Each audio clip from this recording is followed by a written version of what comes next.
Sentimong dagdag naman sa kada susunod na kilometro. Sakop po nito ang lahat ng mga pampasaherong jeep sa Metro Manila, Region 3 at Region 4. Reklamo nila masyado ng mataas ang presyo ng diesel, kaya nararapat lang na magtaas sila ng pasahe. Nangako naman ng LTFRB na pag-aaralan nila ang petisyon ng mga transport group. Kaugnay po ng balitagyan, makausap natin si Senny Maranan, Presidente ng Federation of Jeepney Operators and Drivers Association of the Philippines, o FEDJODAP. Kaseni, good morning. Good morning, Arnold at si Gerea. Linawin po natin magkano yung magiging pasahe sakaling maaprobahan. Yung petisyon nyo, ano nakalagay doon?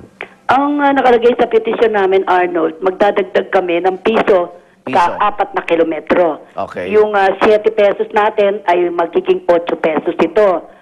Ngayon, yung susunod na kilometrahe, yung ika-5, ika-6, ika-7, dati ang sinisingil dyan ay 1 peso and 40 centavos. Ngayon, dahil magdadagdag po kami ng 10 centimos, ay magiging 1 peso and 50 centavos na po ito. 150. At ang linalaman pa rin na Arnold ng aming petisyon ay humihiling kami na pagkatapos ilabas yung tamang proseso na magkaroon ng notice of hearing, bago mag-hearing, dumating yung bibilang ka ng 15 days kasi yan pagkatapos ng notice of hearing, di ba? Opo. Bago dumating yung hearing ay kinakailangang inihiling namin na ipagkaloob na muna sa amin ang halagang 50 centimos upang ang ating pamasahe ay maging 7 pesos and 50 centavos na habang hinihiringan itong itong petisyon namin at kung lumabas ng muli matapos ay maidagdag muli ang 50 para maging 8 pesos ito. Ito yung provisional na rate reduction dati sa pasahe? Oo naman kasi, di ba kung natatandaan mo, sa halaga pa lamang 33 pesos ay humihiling na kaming ibalik na itong 50 centimos noong 2009 pa. Pero hindi kami pinansin ng LTFRB noon.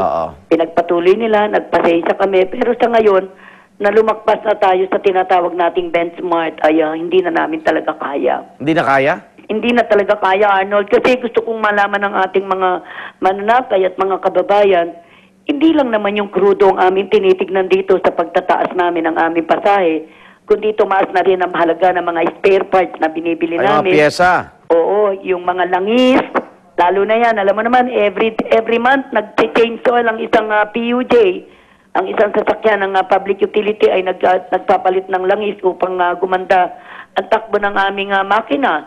At yung mga iba pang katulad ng gulong, ng baterya, patuloy na dumasan. Pero, kasi kung hindi pagbibigyan kayo ng LTFRB, anong hakbang yung susunod? Kung sakaling hindi kami pagbibigyan sa aming kahilingan, yung piso ba ang tinutukoy mo, Arnold? Oo, yung inyong petisyon. Ay naku, tinitiyak ko sa iyo na darating sa amin, hindi tayo nananakot. Siyempre, dahil hindi na talaga kaya ng Juperi. Tigil pasada na kayo. Pupunta kami doon sa option na pinakahuling laban ng isang transport group o ng isang mga chipper ay ang tumigil pasada dito sa kalye. Oo. Okay, mensahe sa ating mga mananakay, Kaseni.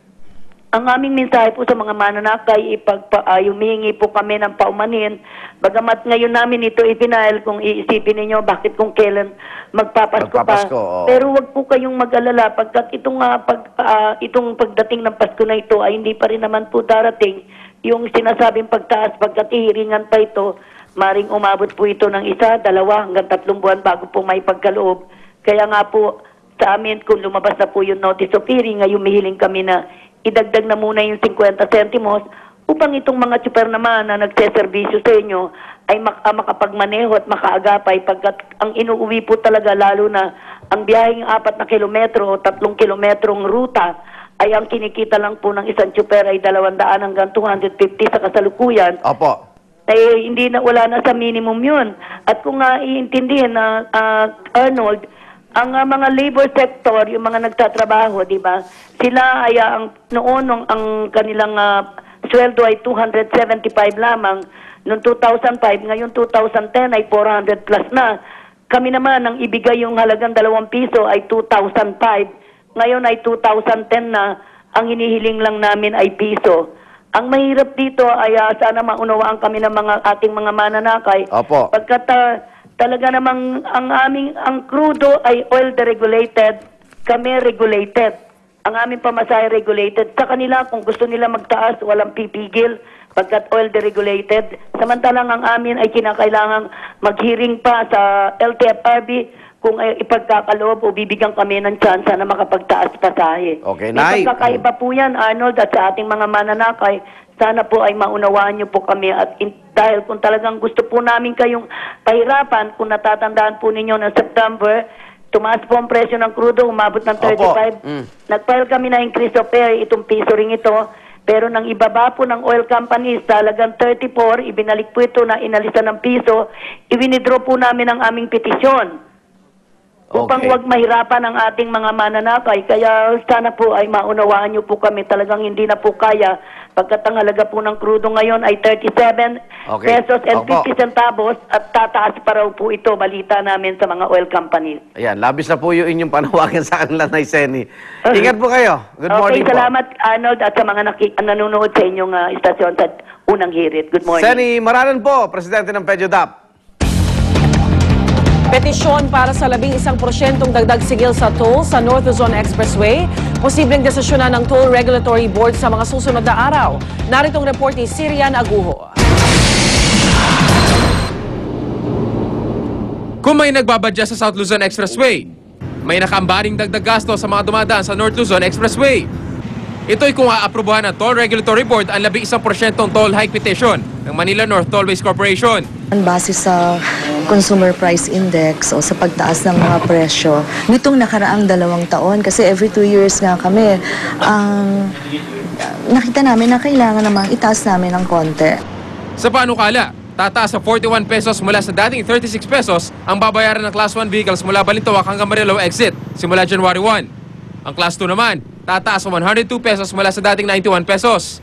At 122 pesos naman mula sa 109 pesos para sa Class 3 vehicles. Tataas din ang bayad sa kada kilometro ng NLEX mula Bocaue hanggang Santa Ines exit. Pero hindi pa man naaprubahan. Kontra na rito ang transport group na PCDO Akto. Tuloy-tuloy ang pagtaas ng presyo ng langis at wala na halos kita ang transport sector at dadagdagan pa yung pagbabayad ng, sa non-toll fee ay halos wala na kaming kikitain. Hindi nila sinunod yung sarili nilang procedure. And in fact, dun sa bagong decision ng Supreme Court, dapat nagkaroon muna ng public hearing doon sa application for toll fee increase formula. Paliwanag naman ng TRB, nakasaad sa kontrata ng NLEX noon pang 1998 ang formulang ginamit ng MNTC. Mas malaki pang araw sana na pagtaas kung hindi inalis ang foreign exchange component sa formula.